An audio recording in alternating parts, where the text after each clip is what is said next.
محترم خواتین و حضرات، السلام علیکم ورحمۃ اللہ وبرکاتہ۔ ناظرین محترم، واقعہ کربلا اسلامی تاریخ کا ایک ایسا باب ہے جسے یاد کرتے ہوئے آج بھی دل و دماغ غمگین ہو جاتے ہیں۔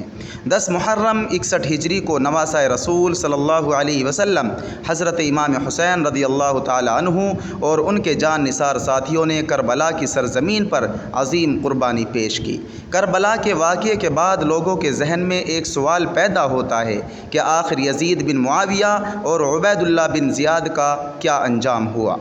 آج ہم تاریخ کی روشنی میں اس موضوع کو تفصیل سے جانیں گے۔ واقعہ کربلا کے بعد بہت سے مسلمان رنج و غم میں ڈوب گئے۔ کوفہ کے بہت سے مسلمان نادم اور شرمندہ ہوئے کہ انہوں نے امام حسین رضی اللہ تعالی عنہ کا ساتھ نہیں دیا۔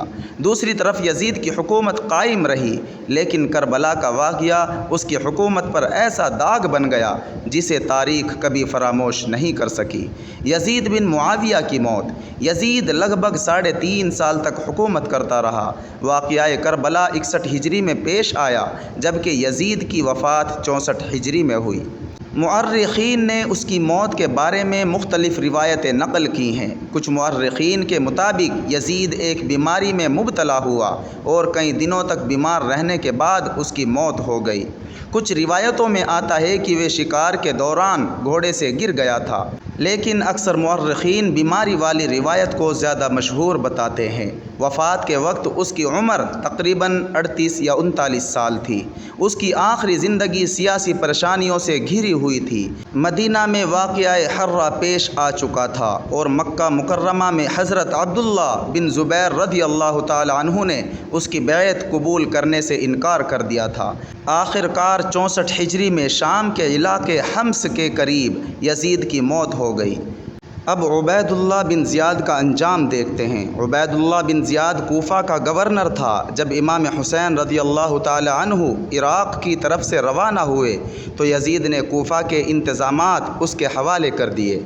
اسی کے دور میں امام حسین رضی اللہ تعالی عنہ کو کربلا میں روک دیا گیا اور حالات اس دردناک انجام تک پہنچ گئے جسے آج دنیا واقعہ کربلا کے نام سے جانتی ہے۔ امام حسین رضی اللہ تعالی عنہ کی شہادت کے بعد کوفہ کے بہت سے لوگ نادم ہوئے۔